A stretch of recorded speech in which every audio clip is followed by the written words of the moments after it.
दिल खुला हे आत्मा, आकर के ज्योति जला दो। मन तैयार हे आत्मा, आकर के ज्योति जला दो। तू है मेरी मुक्ति, तू है मेरी मुक्ति। मन तैयार हे आत्मा, आकर के ज्योति जला दो। आकर के ज्योति जला दो। आकर के ज्योति जला दो। प्रभु यीशु का पवित्र महिमा में अनुग्रहकारी दिव्य भव्यता और पवित्रता से परिपूर्ण महिमा में अनुग्रहकारी नाम में मैं आप सभी को प्रभु यीशु मसीह के नाम में शुभकामनाएं देता हूं। प्रिय मित्रों, आइए हम कुछ चुनिंदा बातों के ऊपर, कुछ चुनिंदा वचनों के ऊपर मनन चिंतन करें। रोमियो के नाम संत पौलुस का पत्र अध्याय 8 वचन 31। यदि ईश्वर हमारे साथ है तो कौन हमारे विरुद्ध होगा। बाइबल में परमेश्वर का वचन रोमियो के नाम संत पौलुस का पत्री अध्याय 8 वचन 31 में परमेश्वर का वचन कहता है, यदि ईश्वर हमारे साथ है तो कौन हमारे विरुद्ध होगा। पिता परमेश्वर, 2020 का इन बीते हुए लम्हों के लिए, बीतते हुए लम्हों के लिए, गुजरते हुए पलों के लिए हम आपको धन्यवाद देते हैं। इन गुजरते हुए पलों में भी आप हमारे साथ हैं। हम सारे हृदय से आपको धन्यवाद देते हैं। जीवन का उतार चढ़ाव में, संघर्ष में, यंत्रणाओं में, बोझ में, दबाव में, तनाव में आप हमारे साथ हैं। हम आपको धन्यवाद देते हैं। हे प्रभु, हम सारे हृदय से आपको धन्यवाद देते हैं। रोमियो के नाम संत पौलुस का पत्र अध्याय 8 वचन 37 कहता है, किंतु इन सब बातों पर, किन बातों पर, इस वर्तमान समय की परिस्थितियों के अनुसार, इन गुजरते हुए लम्हों, जब 2020 शुरुआत हुआ, शुरुआत से लेके अभी तक आप और मैं जानते हैं कोरोना कोविड-19 से पूरा दुनिया जो है वो प्रभावित है। परमेश्वर का वचन रोमियो के नाम संत पौलुस का पत्र अध्याय 8:37 में कहता है, इन सब बातों पर हम उन्हीं के द्वारा, अर्थात ईश्वर के द्वारा, यीशु मसीह के द्वारा सहज ही विजय प्राप्त करते हैं, जिन्होंने हमें प्यार किया है।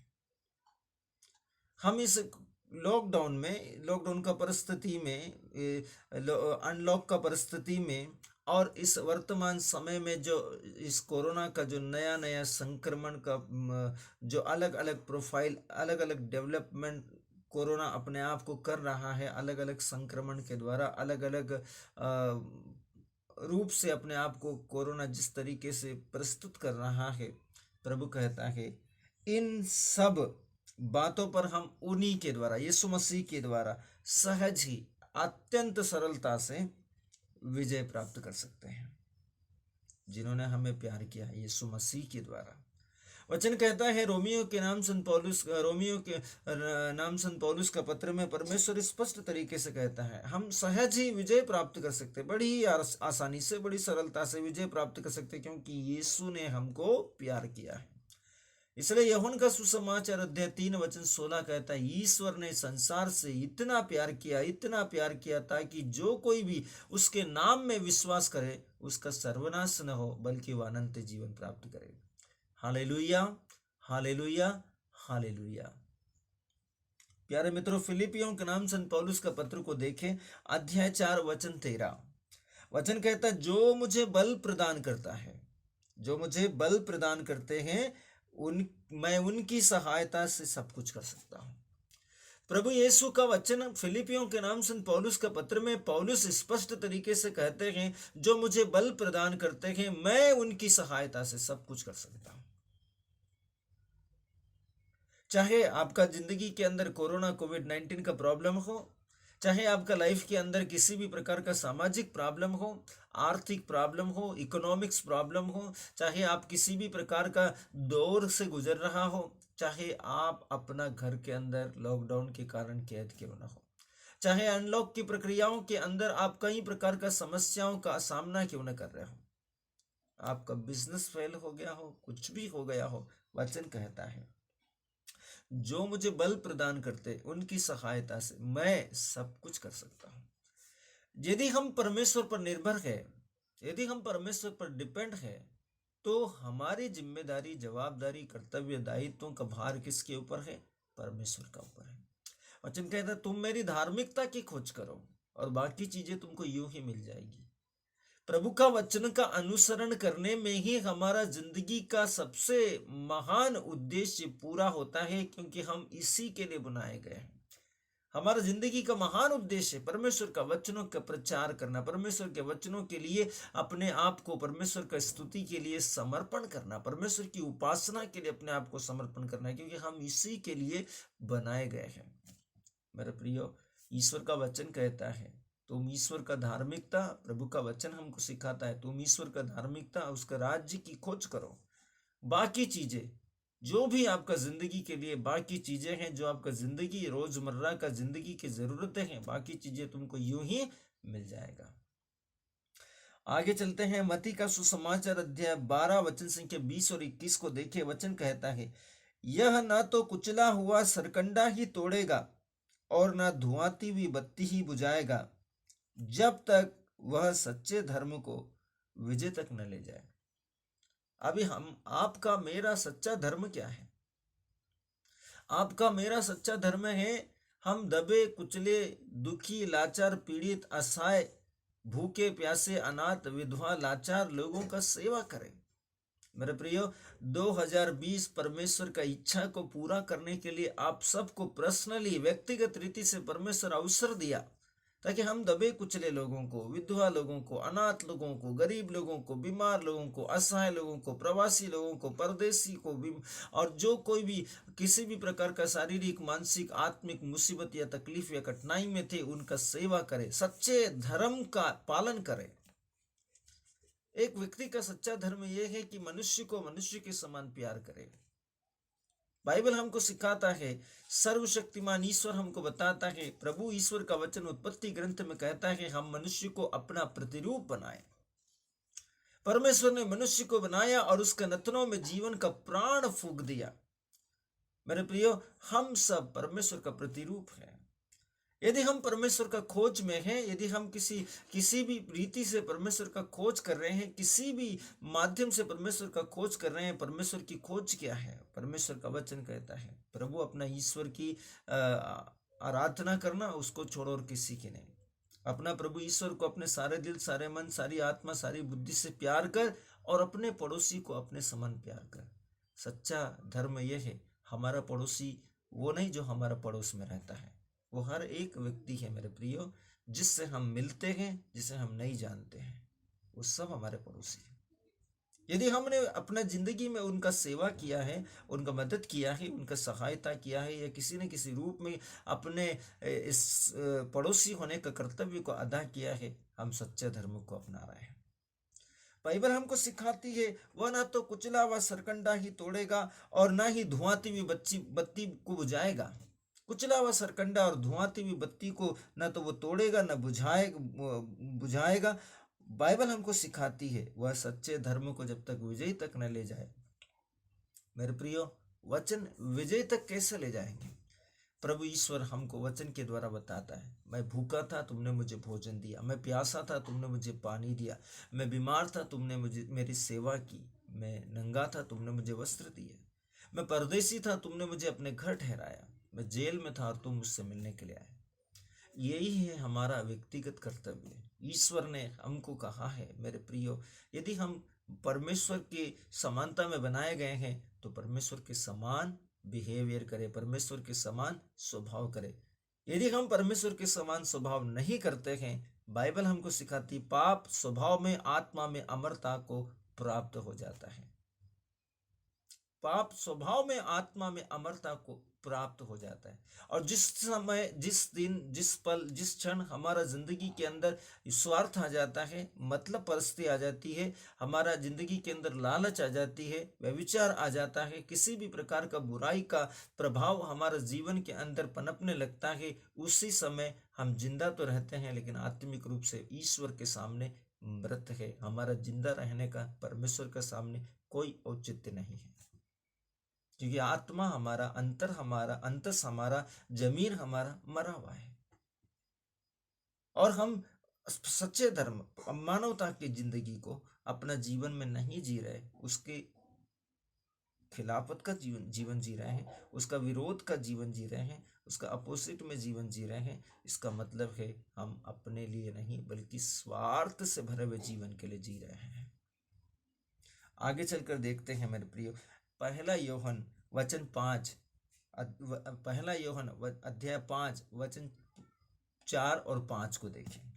बाइबल हमको सिखाता है, क्योंकि ईश्वर की हर संतान संसार पर विजय होती है, वह विजय जो संसार को पराजित करती है।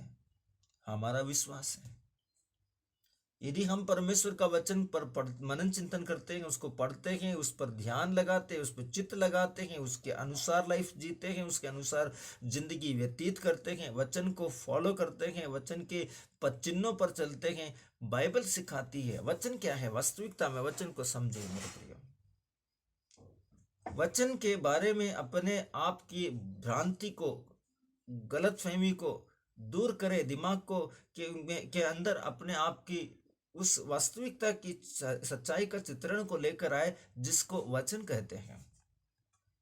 पवित्र शास्त्र सिखाता है, यदि तुम परमेश्वर को खोजना चाहते हो, शब्द को खोजो। यदि तुम परमेश्वर को खोजना चाहते हो, शब्द को खोजो। बाइबल हमको स्पष्ट तरीके से सिखाता है। यूहन्ना का सुसमाचार अध्याय 1 वचन 1 से लेकर यदि हम 8, 9, 10 तक देखते हैं, बाइबल हमको बताती है, वचन में स्पष्ट लिखा हुआ, आदि में शब्द था, शब्द ईश्वर था, शब्द ईश्वर के साथ था, प्रारंभ में वचन था, वचन ईश्वर था, वचन ईश्वर के साथ था, वचन देहधारी हुआ। मेरे प्रियो, पवित्र शास्त्र हमको सिखाता है, ईश्वर की हर संतान संसार पर विजयी होती है, वह विजयी जो संसार को पराजित कर देती है।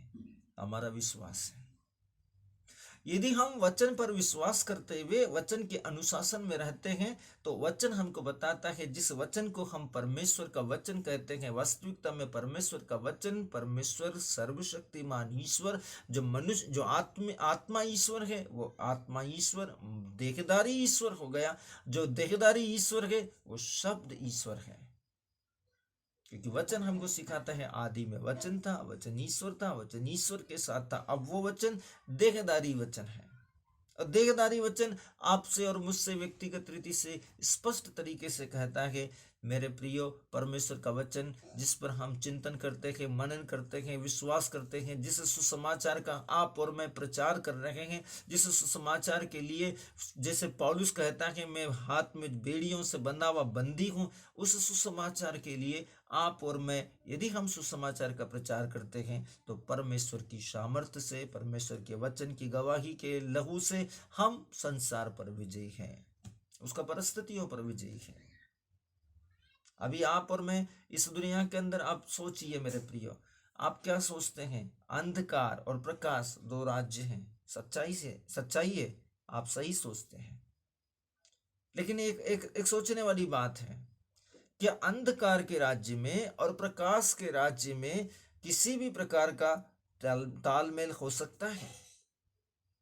यदि तालमेल नहीं हो सकता है, तो आज का इस परिस्थिति के अंदर हम देख सकते हैं, हमारे जिंदगी के अंदर बहुत सारे लोग, बहुत सारे दुनिया के लोग इस दुनिया के अंदर एक दोहरी जिंदगी को जी रहे हैं।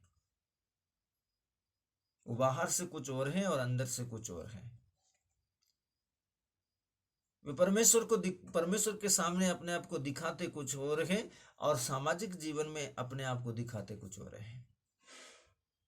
इसका मतलब यह है कि यदि हम अपने जीवन के अंदर प्रकाश के अनुशासन में चल रहे हैं, तो उस प्रकाश की चकाचौंध में भी पाप का अंधकार हमारे अंदर पूर्ण रूप से समाया हुआ है।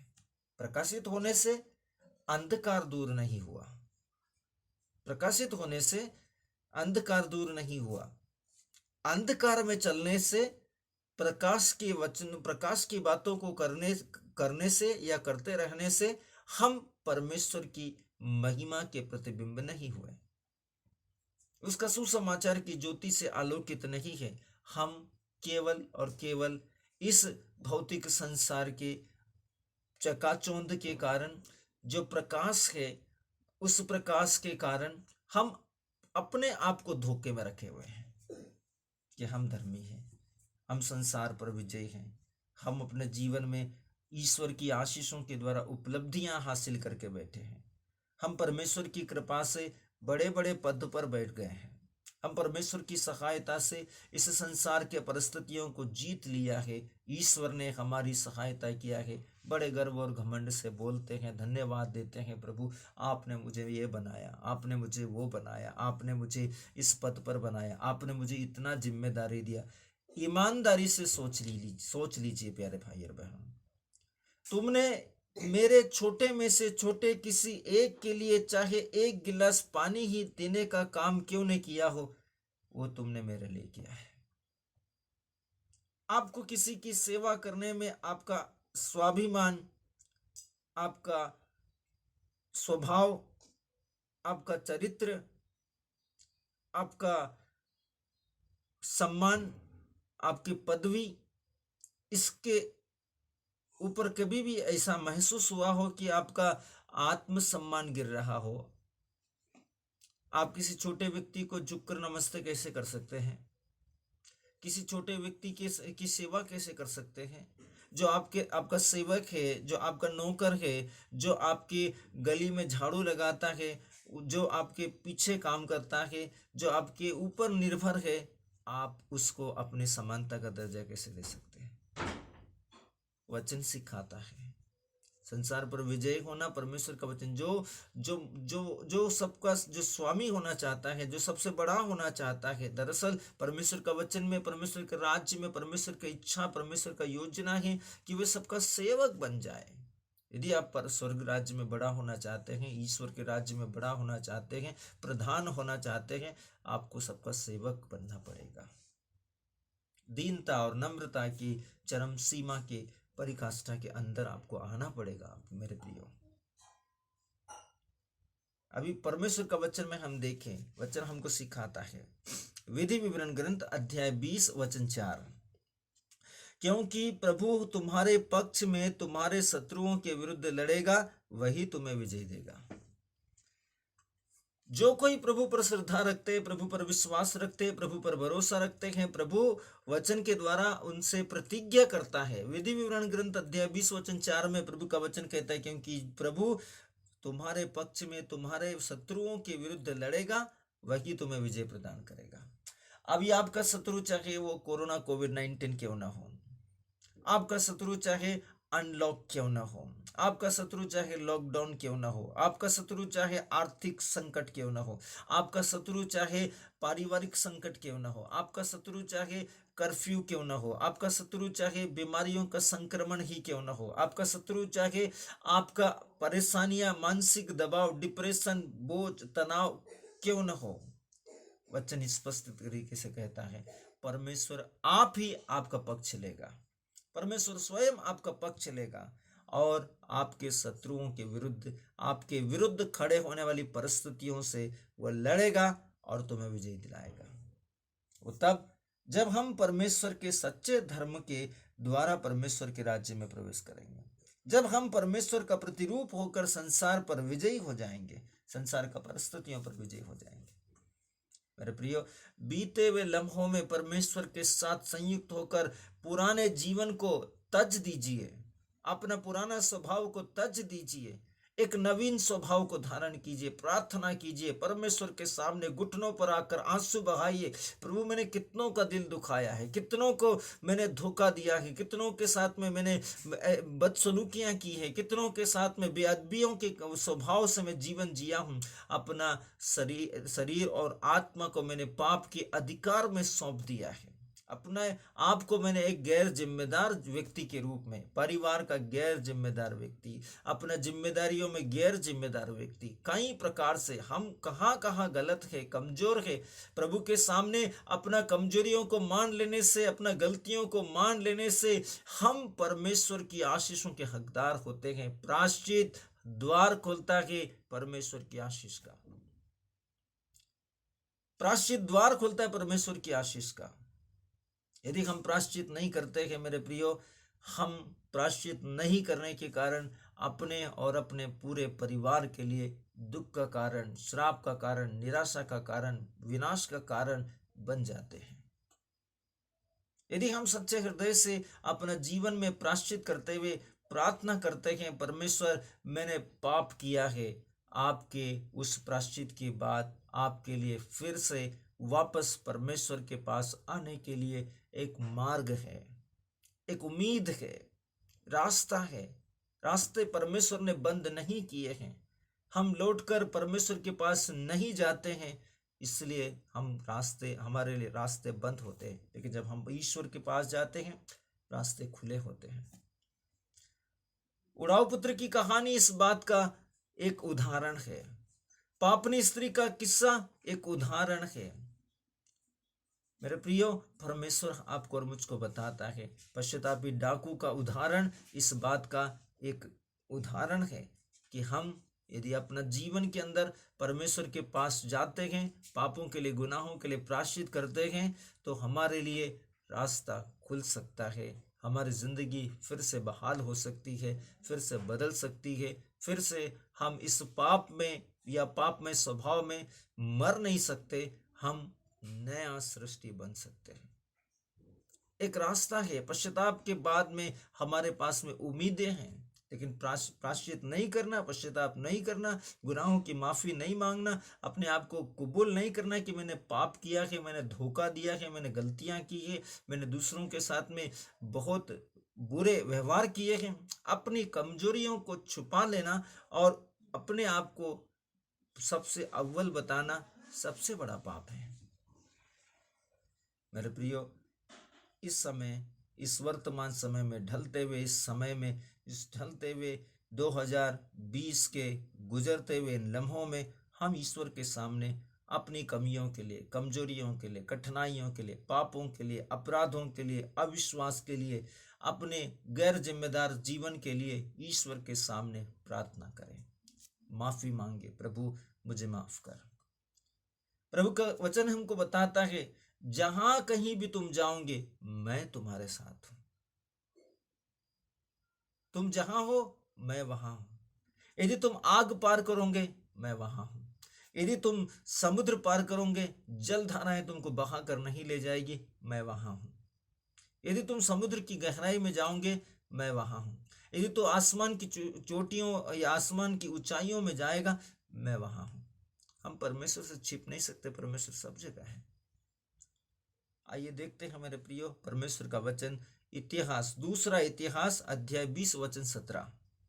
वचन में लिखा है, लेकिन तुम्हें एक साथ लड़ना नहीं होगा, तुम वहीं खड़े रहोगे और तब तक तुम देखोगे कि प्रभु यूदा और यरूशलेम को विजय देता है। अभी परमेश्वर का वचन स्पष्ट तरीके से बताता है। परमेश्वर का वचन स्पष्ट तरीके से दूसरा इतिहास, इस दूसरा इतिहास का इस वचन को दूसरा इतिहास अध्याय 20 वचन 17 को समझने के लिए आपको पूरा अध्याय को पढ़ना पड़ेगा। तब आपको पता चलेगा कि परमेश्वर किन के साथ लड़ने के लिए कहता है। आपको वचन के द्वारा इतना आसानी से समझ में नहीं आएगा। आपको पूरा अध्याय पढ़ना पड़ेगा अपने बुद्धि के अंदर, अपने समझ के अंदर। तब आपको मालूम पड़ेगा कि परमेश्वर किन लोगों से, किन परिस्थितियों के बारे में परमेश्वर यहाँ पर बात करता है। लेकिन तुम्हें उनके साथ लड़ना नहीं होगा। किन के साथ में? परिस्थितियों के साथ में भी हो सकता है, हमारे शत्रुओं के साथ में भी हो सकता है, विरोधियों के साथ में भी हो सकता है। बाइबल का परमेश्वर हमको सिखाता है तुम वहीं खड़े रहोगे जहां तुम हो, तुम वहीं खड़े रहोगे और तब तक तुम देखोगे कि प्रभु तुम्हें, तुम्हारा परमेश्वर सर्वशक्तिमान ईश्वर तुम्हें यूदा और यरूशलेम को विजय देता है। जो परमेश्वर ने तुम्हें दिया है, उन सब चीजों को जो तुमसे छिन गया है, जो तुमसे चला गया है, उस पर परमेश्वर तुमको पुनः विजय देगा। इसलिए बीता हुआ साल में, बीता हुआ 2020 में जो कुछ भी हमने खोया है, चाहे हो सकता है हमने अपना प्रियजनों को खोया हो सकता है हमने बहुत अस्पताल के चक्कर काटे हो सकता है हमने बहुत परेशानियों का सामना किया हो सकता है हमने अनलॉक और लॉकडाउन की परिस्थितियों में बहुत दुख उठाए हो, तकलीफें उठाई हो, आर्थिक संकट उठाया हो सकता है हमारे जिंदगी के अंदर हमको बहुत सी आफत और परेशानियों का सामना करना पड़ा हो, हम बहुत घबरा गए थे, भयभीत हो गए थे, अकेले हो गए थे। हो सकता है हमने बहुत लंबी यात्राएं की हो और बहुत बहुत दिनों तक हम परेशान हो। प्रभु का वचन हमको सिखाता है उन स्थिति और परिस्थितियों पर परमेश्वर आपको विजय देगा, पर उन स्थिति और परिस्थितियों पर परमेश्वर आपको ऊंचा करेगा। लूकस का सुसमाचार अध्याय 18 वचन 27 को देखिए। वचन कहता है जो मनुष्य के लिए असंभव है वह ईश्वर के लिए संभव है। आप और मैं अपना लाइफ के अंदर, अपना जिंदगी के अंदर, अपना जीवन के अंदर जिन बातों में अपने आप को असफल, अयोग्य, असंभव या किंतु या परंतु या अंकुश लगाकर या क्वेश्चन मार्क लगाकर हम एक स्थान पर आकर सिमट गए हैं, वहां परमेश्वर का वचन स्पष्ट तरीके से कहता है जो मनुष्य के लिए, जो आपके और मेरे लिए असंभव है, वो ईश्वर के लिए संभव है। इसलिए अपनी बुद्धि पर नहीं बल्कि परमेश्वर की शक्ति के ऊपर, परमेश्वर के वचनों के ऊपर विश्वास रखिए, उस पर निर्भर हो जाए मेरे प्रियो। सुक्ति ग्रंथ अध्याय 21 वचन 31 कहता है घुड़सवार सेना युद्ध के दिन के लिए तैयार की जाती है। घुड़सवार सेना युद्ध के दिन के लिए तैयार की जाती है, किंतु विजय प्रभु के हाथ में है। चाहे सेना कितनी भी प्रबल हो, कितनी भी इंटेलिजेंट हो, कितनी भी समझदार हो, कितनी भी विवेकशील हो, कितनी भी सामर्थ्यशील क्यों ना हो, विजय परमेश्वर के हाथ में है। तो आप कितना भी हाई अलर्ट हो जाओ, विजय परमेश्वर के हाथ में है। मेरे प्रियो, परमेश्वर पर विश्वास रखें, ईश्वर की वचनों पर विश्वास रखें, वही हमको थामता है। हम उसके वचनों के शब्दों के अधिकार में हैं, उसका नियंत्रण में है। जिस ईश्वर ने आकाश को बनाया, जिस ईश्वर ने सूर्य और चंद्रमा को बनाया, जिस ईश्वर ने प्रकृति को बनाया, जल को बनाया, थल को बनाया, नभ को बनाया, जिस ईश्वर ने कुदरत को बनाया, पशु पक्षी जीव जंतुओं को बनाया, उस परमेश्वर के वचनों के अधिकार के नियंत्रण में हम हैं। वो ईश्वर हमारा पिता है। वचन कहता है, सर्वशक्तिमान परमेश्वर का वचन कहता है, स्तोत्र ग्रंथ अध्याय 44 वचन संख्या 4 और 5 में देखिए एकदम स्पष्ट तरीके से प्रभु क्या कहता है, क्योंकि वे तलवार के बल देश के अधिकारी नहीं बने, वे अपने बाहुबल से विजय नहीं हुए, बल्कि वह तेरे दाहिने हाथ, तेरे बाहुबल, तेरी कृपा दृष्टि का परिणाम है। कोई भी व्यक्ति ना तो तलवार के बल पर, न ताकत के बल पर, न दौलत के बल पर, न किसी बात या किसी पर्सनालिटी या किसी व्यक्ति विशेष गुण के बल पर नहीं, बल्कि ईश्वर के बाहुबल पर, उसके दाहिने हाथ की शक्ति से, उसकी कृपा दृष्टि से हम आज अपने जिंदगी में जो है परमेश्वर की कृपा दृष्टि से है, उसके बाहुबल से है, उसके सामर्थ्य से है, उसकी कृपा से है, उसकी अनुकंपा से है। इसलिए मेरे प्रियो, बीते हुए वर्ष परमेश्वर ने हमारा जिंदगी के अंदर जो कुछ भी हमको दिखाया है, उन बातों के ऊपर चिंतन करते हुए, उन बातों के लिए परमेश्वर को धन्यवाद देते हुए, परमेश्वर सर्वशक्तिमान ईश्वर, आपने हमको हर एक प्रकार का परिस्थितियों से निकालकर अब तक सुरक्षित रखा। मैं आपको धन्यवाद देता हूँ, मैं आपको धन्यवाद देती हूँ। मैं आपको सारे दिल से, सारे मन से, सारी आत्मा से आपका स्तुतिगान करता हूँ, करती हूँ।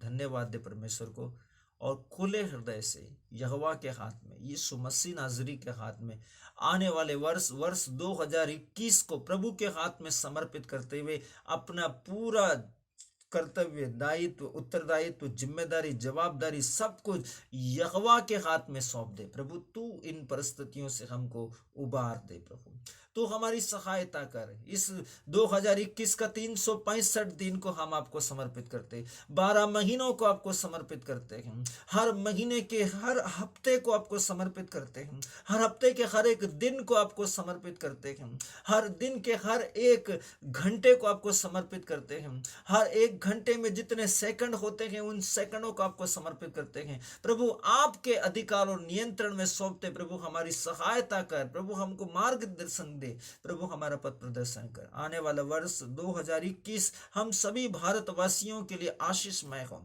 हे प्रभु परिस्थितियों को हम तेरे अधिकार में सौंपते हैं, प्राकृतिक शक्तियों को तेरे अधिकार में सौंपते हैं, सब कुछ को प्रभु जो हमारे विरोध में है प्रभु तेरे अधिकार में सौंपते हैं, प्रभु तेरे नियंत्रण में सौंपते हैं।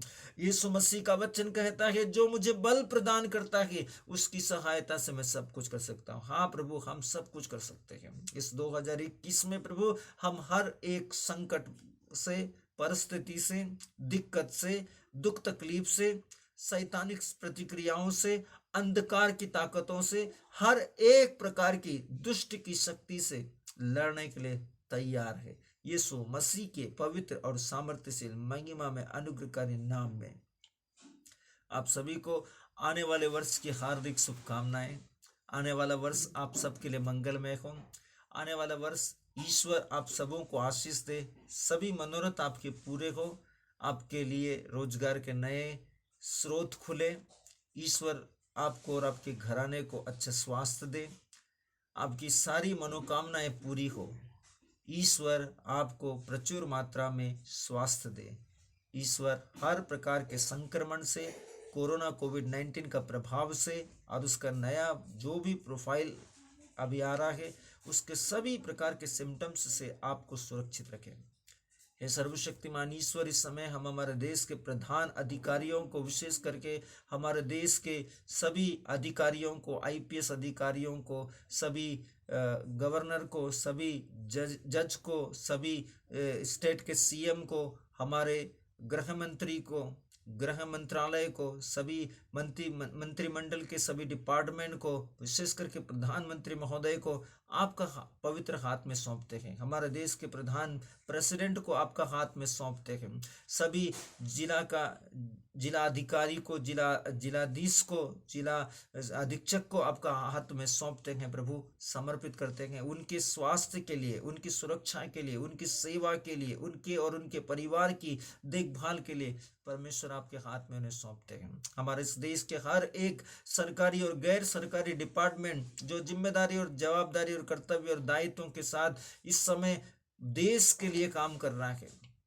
उन सब के लिए प्रार्थना करते हैं। पुलिस प्रशासन के लिए प्रार्थना करते हैं। पिता परमेश्वर आपका वचनों का शब्दों की शक्ति से इस 2021 हमारे देश के जितना भी पुलिस का विभाग है पिता परमेश्वर, चाहे वो होमगार्ड हो, चाहे वो सीएनजी कमांडो हो, चाहे कोई भी हो, हर एक पुलिस अधिकारी, हर एक और आर्मी ऑफिसर को प्रभु आपका हाथ में सौंपते हैं। हमारे देश की बॉर्डरों पर तैनात सभी सिपाहियों को, उनके शारीरिक, मानसिक, आत्मिक जीवन को, सभी कठिनाइयों को प्रभु आपका हाथ में सौंपते हैं। प्रभु इस वर्ष उन्हें आशीष दे, उन्हें प्रोटेक्ट कर, अपने पवित्र महिमा में अनुग्रहकारी पवित्र लहू जो क्रूस पर आपने बहाया है, उस पवित्र लहू से हमारे देश के सभी सिपाही सुरक्षित हो, उनका परिवार सुरक्षित हो।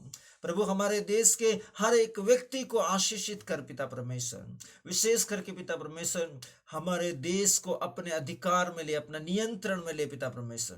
प्रार्थना करते हैं, आपके पवित्र महिमा में हाथ में सौंपते हैं। एक बार पुनः आने वाले वर्ष 2021 आप सबके लिए मंगलमय हो, 2021 आप सबके लिए आशीषमय हो। आप सबके परिवारों में ईश्वरी आशीष, शांति, उपलब्धि और सुसमाचार की कृपा, प्रभु यीशु की आशीष महिमा में हो। फॉरएवर फॉरएवर फॉरएवर परमेश्वर यीशु आपको प्यार करे, आपको ब्लेस करे, आपकी जिंदगियों को खुशियों से भर दे, आपको पश्चाताप का मौका मिले, आपको उद्धार का मौका मिले, सुसमाचार ग्रहण करने का मौका मिले और आप अपनी जिंदगी के अंदर इस संसार में सबसे महान परमेश्वर की आशीष और सेविकाई में उन्नत हो। यहोवा की आशीष स्वर्ग से आपके और आपके घराने में हो। पिता और पुत्र और पवित्र आत्मा आपको शांति दे, आपको सुरक्षा दे, आपको समृद्धि दे, अच्छा स्वास्थ्य दे और हर प्रकार की परिस्थितियों से ईश्वर आपको सहायता प्रदान करे। हर समय परमेश्वर आपके साथ रहे। आप सभी को प्रभु यीशु मसीह के नाम में जय मसीह की।